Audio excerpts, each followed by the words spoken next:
force in its energy, which binds all living things.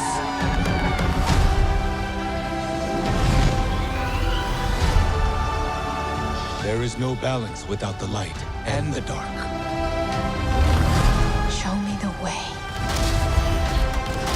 フォースと共にあらんこと。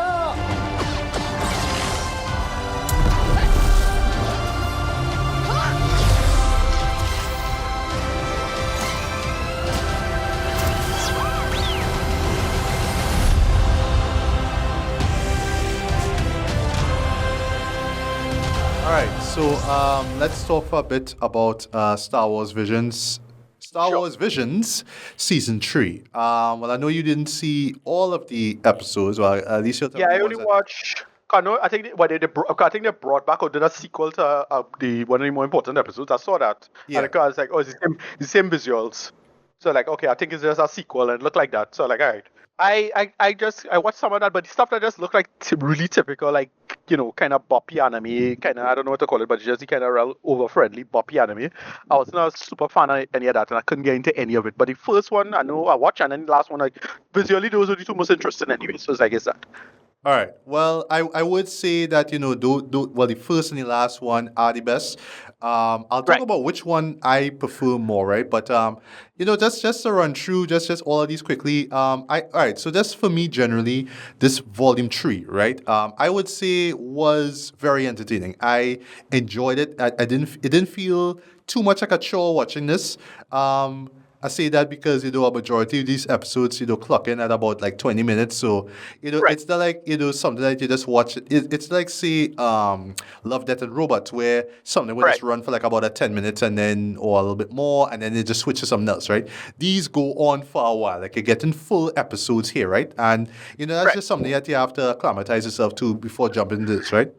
Another problem is that I kind of too Star Wars out a little bit, especially post Andor. Like, if you give him Andor, I don't know, boy. I ain't hyped. You had to come good. And they, you know, this didn't. So I was really not excited for this, to be honest. Like, you tell me about it, like, all right, I might watch it, and then I took it in, and like, it was just there on Disney Plus. Like, all right, let me just skim through a couple episodes, see what's going on with it. Like, it's just the visuals, just Yeah. it's nice about it. Right. So Yeah. two things, right? One, there are certain episodes, right, where I'm just watching the characters and the conceit and the world building, all that kind of stuff. I like, but this is the same world that I know from, though. Listen, Like, Star Wars had a I'm problem, watching eh? all this like Star Wars real had a goofy problem. shit. Like, this is the same Yeah. world that I know is from, Joe. What the hell? Yeah, But that is Star Wars, right? Love it or hate it, Yeah. right? But also saying this too because I would say that compared to Star Wars Tales, right? This is more on the this more skews young, right? This is more Right, for the right. teen, whatever they say, the kid to teen fan. Even though there is a few things that are mature, right? Mature in quotes, right? But yeah, this is just for young fans. That's what it is. That's really what it's for. And I actually don't mind that. And I would say like this season, this volume was where I was like, okay, I get who this is for. I understand who this is for. And if you're with not saying that you had to be their age to enjoy it, right? But because I figured out, oh, this is the audience for this. I was like, all right, I can roll with this. This is kind of cool, right? But the sell of this, of course, just like Love, Death, and Robots, are the studios involved, right? Just getting some of the big, well, or I should say, admittedly, the only two big like anime studios I picked up on was Production IG. I mean, who doesn't know about Production IG, right? And Studio Trigger. Right. But yeah, some of these I've never heard of before. Like I never heard of Wit Studio. I never heard of Project Studio Q. Never heard of Kamikaze Doga, Right. Kinema, Citrus. I never heard of these guys, right? I'm gonna talk about David Production at the end. I'm gonna talk about them, right? But yeah, these stories are they are fun. They are fine. Well, I should say a majority of them are fun, right? And they are fine for what they are, right? And it's also just like the last couple of seasons, it's presented in both English and Japanese dub. So what I did is that I will watch the first episode in Japanese, then English, then Japanese English, right? So of course, the dual payback, I had to watch it in Japanese because I wanted to get that pure Akira Kurosawa feel, and I got that here, right? And while I would admit the first few minutes, I had to kind of reacclimatize myself to this world because, yeah, they throw a lot at you in this like first 3 minutes, and it's like this really cool like action sequence, right? But I just love how it's built off of like samurai cinema. So like I saw Yojimbo stuff, the mere fact that the opening sequence takes place in that gambling, then I was like, yeah, this is like pure Chanbara kind of shit. This is my kind of shit, right? And even though I didn't enjoy it as much as the previous the duel episode. Yeah, it was just cool just seeing the Ronin character, right? Who is technically the Yojimbo character, right? The Toshiro Mifune character, right? And I was reminded, he was this former Sith who just defect and he just like wander in the land. And that's who he is, right? And the girl that he works with, right, Annie, right? Yeah, she was in the previous episode as well. I forget about that too, right? But yeah, the story itself was cool for what it is, right? They had to throw in Ewoks. I am still not a fan of Ewoks. Never was. I just not. But how they worked in the story was kind of cool, I guess, right? But yeah, at the end of the day, this is Akira Kurosawa worship. This is the Hidden Fortress meets Yojimbo. That's what it is. Even right down to the music, though, taking a couple of Blink and you Miss It cues from the Yojimbo soundtrack. I was like, all right, yeah, I see what you're doing there. Right. That's real cool. But yeah, at the end of the day, it's just all about the style. That's what it is, that black and white style. To the point, and I'll close this before we get to your thoughts on this episode. Yeah, to the point that these guys put green and dust dread on the film on the screen itself though. I just see it when it feeds to black. I was like, all right, guys, I fucks with that. That's my kind of shit. I love that. Make it look like something out of the 50s or 60s. Make it look like something out of the Criterion Collection or Janus films. That's my kind of shit, right? But yeah, but admittedly, this is not my top favorite, but this is my second favorite. But yeah, Ricardo, quick thoughts on the duel payback. Yeah, I kind of asked him through most of this, and yeah, it looked great. Like it's that same look from the previous one. Like, oh, this had to be the sequel to it. Because I think, and especially with seeing payback, like okay. But yeah, it just looked cool, looked great. I don't know what the in and out details of it, and I can help you with that respect to that. Oh, that's fine. Also forgot to mention. I just skimmed this. Yeah, I forgot to mention, I do like the villain, the Grandmaster, who is this former Jedi who become like a cyborg now. But that's that whole idea of him, what his belief set is now. Because he thinking, that's the whole idea with the Sith and the Jedi. And it's a great moment, right? Where, for reasons I'm not going to get into, he becomes blind, right? Like, he becomes like, colorblind. Like, he's just seen in black and white. And there's two lightsabers on the ground, right? One that belongs to him and one that belongs to Ronin. But he's not sure which one is which, right? Because one is a Sith lightsaber, next one is a Jedi lightsaber. I think that moment is kind of brilliant, though. Like, just the thought that went into that. That's really cool, right? Yeah, but the stuff in between, because I really want to talk about the first and the last episode a lot, right? But yeah, the stuff in between is pretty solid, right? You have this one called The Song of Four Wings. This was like a nice, cute episode with this princess and this droid, and they basically stumble onto this creature called Wopas. I was making a joke. You should call it Wopas, but yeah, whatever. Right. But yeah, the whole sell of it is just the sort of cutesy, looked at, and then also to the electronic music that plays through it too. Like it works, right? It's nice, it's cute, and you get some you get some like some little action scenes. One involving like Astrid that all I'll just say is how they were revealed in the story caught me completely by surprise, right?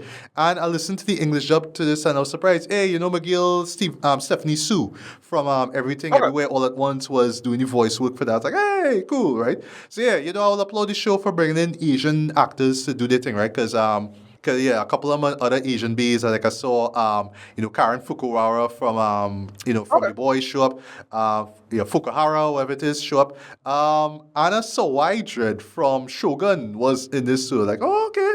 Again, just bringing Asian bees to this, right? That's real cool, right? Yeah, and just from there, there's there were a few more that were pretty solid as well. Like I dug, Yuko's Treasure, I dug The Lost Ones, The Smuggler.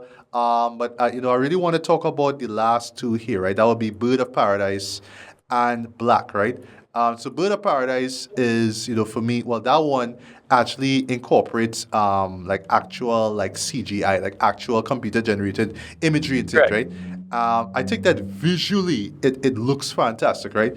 But story wise, I don't want to say it's a mixed bag, right? But I'll say this is one where it delves deep into philosophy, right? In this case, it involves this Padawan who suddenly loses her sight, right?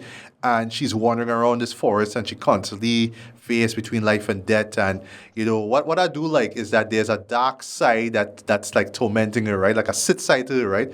And Yeah. you're reminded, oh, it's because she fears death. That's why this sit side is tormenting her like that, right? But it's the philosophy aspect of it that really makes this one very intriguing to me. Right. I would say this is one of the two mature entries here because I don't think kids will really get the philosophical aspect of it, but I dug it. I dug the fact that they was trying to do something a little bit different, and I mean the visuals for this are stunning in my opinion. It's just that the voice hook, I just took in the English dub. So while I do applaud the series for sticking to the script, and what I mean is like what they are saying is exactly what they're saying in the English dub is exactly what the Japanese are saying, right? But at times, right, the lines just feel kind of hokey, like just the way how they'll deliver it now. Like it would just sound like, right, I would have believed you if you had just changed this line or changed this word. It'd sound more authentic, right? But again, I have to remember that they are working off of an English dub and also lip syncing as well, right? So I Right. have to remember that. But yeah, there are like, especially in this episode, there are times where some of and also a bit of the line delivery could come off a little hokey, kind of Yeah. goofy. I'll say. Well, it's Star Wars. It's Star Wars. It's Star Wars hook here, dude. I know it, but just when it came to like emotional stuff, it's like, nah, you could have delivered that better. You could have delivered that better, right? Yeah. But yeah, visually it looked great. Very, very video game like though. I would not be surprised if the studio itself worked on video games in the past, right? But yeah, boy. I have to talk about the final episode. This will be Black. Yeah. So That's what it is. color, ha ha ha. Me surprise here.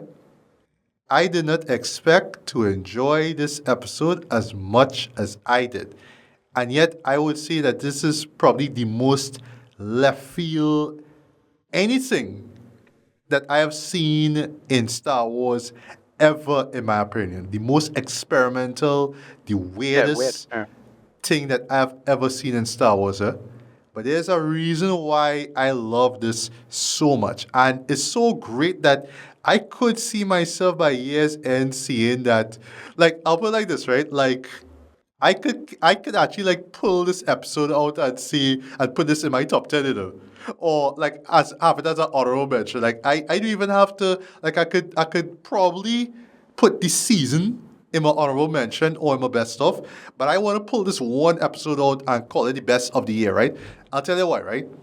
Before I get to the visuals, what this episode did is basically take the symbol of the Stormtrooper, which is a character that we have seen since 1977 as a character who just in the background, who's supposed to Right. follow orders, who does And dead. get brainwashed by Jedis, and who is get And they're shot dead. dead. That's And what they're we know doomed. them for, right? One of the big missed opportunities of the prequel series. Sorry, not the prequel series. The big missed opportunity. The sequel series was focusing on that. That was supposed to be a big part of it because they were supposed to make do more with Finn now. And Yes, Finn, the idea yes, of him yes, being with a Finn's character. stormtrooper. Yeah, but the whole the new wave of stormtroopers and they being kidnapped as children and so Yeah. on. So they should do all of that. They didn't do it, just hold a Negro down, right? But like it was Right. ridiculous, like how they just sideline this character, and it was like a little just damn silly. And focusing on him the way they did, not focusing on him the way they did was a big missed opportunity. I Big, agree. big missed opportunity. And we'll talk about Um, this later on in the year, slight spoiler. But yeah, boy, how the setup of the character was brilliant. I was like, oh shit, like you're right. Like we could have actually explored what it meant to be a stormtrooper. And Right. no, we have to play on Star Wars tropes, right? But yeah, what Yeah. this episode decided to do is say, here's what we're gonna take the stormtrooper, right? And we are just going to dissect what it means to be a stormtrooper in the sense that this is a character that we know as just in the background. It's a character who gets shot, it's a character who gets blown away, dies, whatever it is, right? And says, here what? What if we were just to show you this sensory experience in terms of what it means to be a stormtrooper? So what they do Right. here is like saying, all right, what if, 'cause I'm just going off on my first view, right? What if we are using both, like either a stormtrooper that was either like a kid that was, like was taken into slavery and, brainwashed or whatever to become a stormtrooper, like Finn was, right? Or a clone, like they originally Right. was, right? So it's basically like a copy of a copy of a copy, right? Or a person who was pulled from the home and forced to go through this, right? What if we just merge these two things together and say, here's what we're just going to show you the inner mind, the inner workings, the mindset of what it would mean to be basically a character that is sort of destined to die, Dread. And we Right. just see this play out over the course of 13 minutes, right? And they frame it in terms of like these two stormtroopers who find themselves in like these death, well, not life or death, like in these deadly situations, about to die. And they're just clinging on to whatever connection they could find, and they're just being ripped apart as the story goes along, and it just kind of transcends through time and space, right? There's actually a moment where you see a stormtrooper without his like who he was in his normal life now, and you see him with a significant other. I was like, wow, like I never saw that before in like ever in my opinion. Like what? You know what I mean? And he is just ripped apart because he's thrown into a war and another battle, right? And just to touch on the visuals, boy, this is some of the most Yeah. like amazing stuff I've seen. Yeah, It is that trippy. kind of watercolor kind of thing. They Yeah. do. Like, yeah. This watercolor style with the colors, but it's just how trippy and psychedelic it looks. So and it just feels like imagery blending with other imagery. Like I was thinking about like what, dog. This is how real the shit is, eh? I thinking about like what Ralph Bakshi was doing in his 70s Right, with right. stuff like Yeah, Fritzy Cats and Heavy Traffic. Again, this I is will where my remember, brain yeah. is. I thinking about like what Gerald Scarfe did with Pink Floyd, The Wall, Yeah. with the music, with the album and the movie. I took it all that. Like I seen all that. And then they had to go out to throw in this jazz soundtrack. I'm like, Huss, this is some Fly Lotus shit I seen here. Like this is some New Japanese kind of shit I seen here. Why hearing jazz music for? And at first I was like, why am I hearing jazz shit? I never heard jazz, actual jazz, not no futuristic jazz, jazz. In the Star Wars universe. Well, in the Star Wars universe, it's called jizz apparently. Oh, right. Oh, God. I don't talk about the shit that you hear with that. No, I'm not talking about that. I talk about like legit jazz music. I'm like, Yeah. what is this? But it's when I dived into what was going on. I was like, oh shit, I Yeah. now see It's a vibe, what yeah. is it doing there. It is like a sensory experience, right? It's a vibe. And yeah, it is not going to be for everybody. I understand that. I imagine kids are going to watch this and not be freaked out by it. But that's kind of warning, like, Daddy, what the fuck is this? Like, they literally go to the parents and ask them, what the fuck is this, right? And I can imagine some reviewers saying that, oh, this is the worst one. This is terrible, right? But I would just say, as a wrap up here, right? For those who felt that Star Wars fatigue, right? For those who just don't care for these Star Wars shows, with the exception of stuff like, say, The Mandalorian or Andor, this episode, Black, the name of it, right? This episode is for you. This shows that there are creators who can show very unique perspectives on what we know about Star Wars. I love that visually we are seeing things that we associate with Star Wars, right? Like you see the like you see TIE fighters, you see the I forgot what you call the big ships. You see them crash landing into buildings, and you see this stuff before. You've seen these things before, right? But how they are worked into the narrative works too. Like you see it in a psychedelic way. In such a psychedelic way, right? But again, I don't want to talk whole day about this, right? But again, the big takeaway about this is what it's talking about. Is the idea of, hey, stormtroopers actually like feel fear, Joe. Like they about to die. And just the mere fact that we are following this character and his iterations over time, and he is trying to connect to someone. I love that at the very end, it turns out to be one of his own, like a mirror image of himself, right? That is brilliant to me, Trent. This is one that I could go back to. This episode is one I will tell you I will go back to out of everything that I have seen in these 3 volumes. Right, this is brilliant. Right, and I know that over time this is one that I am gonna love even more. But again, this is one I know that people are gonna watch and dismiss and think it's pretentious and think it makes no sense. Right, but again, is the symbolism, is the use of the stormtrooper and using that as a frame as a framing him as the main character in all of this, right? And seeing life and death through his eyes, right? Especially death, that blew my mind. That totally blew my mind, right? So I would give that episode a 5 out of 5. Yes, see that episode before you die. That's one of the best things I have ever seen in Star Wars films ever. Just the mere fact that, and it's actually like written and directed by a guy named Shinya Ohira, right? But yeah, mad points for you, Jed, for just coming up with such a wild and creative idea. I would say for those who tune out of Star Wars and thought, oh, Star Wars have nothing to offer to me, I've seen everything. Watch this and be like, oh wow, well, I never see that before, huh? And I guarantee that's something that they will stick with them, right? But yeah, that episode alone got 5 out of 5 for me. But the show itself, this season, I will actually give a strong 3.5 to like 4 out of 5, man. I think that this season works. I would say this is a season where it's like, okay, I get who the audience is. It skews young. It's mostly for them. But I like that, I would say the penultimate and the last episode more skews for, it's more for the adult fan there, right? But it's not to say that kids can't enjoy those episodes for what they are, right? I can't say that they'll enjoy the last one, but unless they are old enough to use, substances, that's all I'll say. But just the creativity, though, just the mindset that went into that and how it was executed, though, is amazing to me, right? Like I just love the episode so much, right?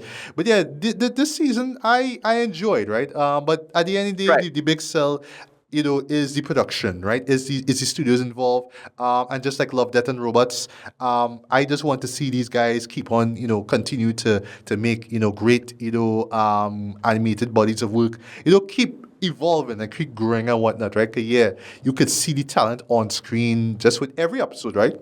So of course there will be an episode or two that you may not like that much, you know what I mean? Some that might be too cutesy. Again, there were a couple episodes where I was like, but Andor exists in this world, right? Why am I seeing like real cute looking creatures and whatnot?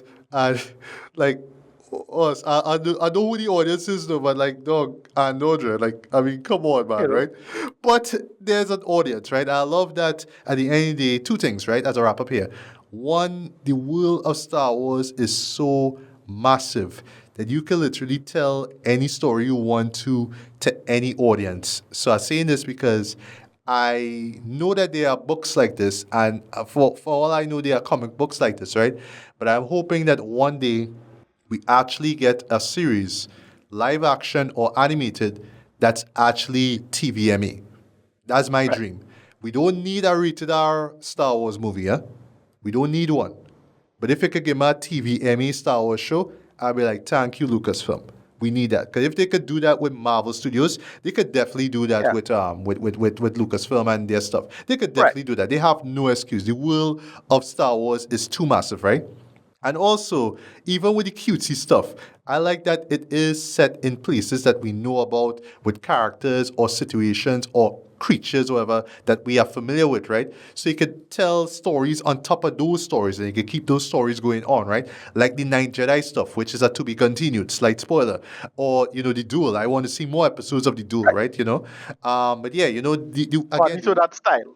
Yeah, with that, well, I think honestly that style could stay with the Duel. It could stay with that. Or if they want to get real Kurosawa, they could tell another story in that same world and still keep that black and white aesthetic. That would be badass in my opinion, right? But yeah, the world is massive, so it have an audience for pretty much anything that Lucasfilms puts out in their universe, right? But again, I would love to see something that skews mature, that's on the TVMA side of things, right? But yeah, for me, I think that Black is like the first instance that, yeah, we could go outside of our comfort zones and really give people stuff that they never saw before, like really cure that whole like Star Wars fatigue that I know a lot of people had.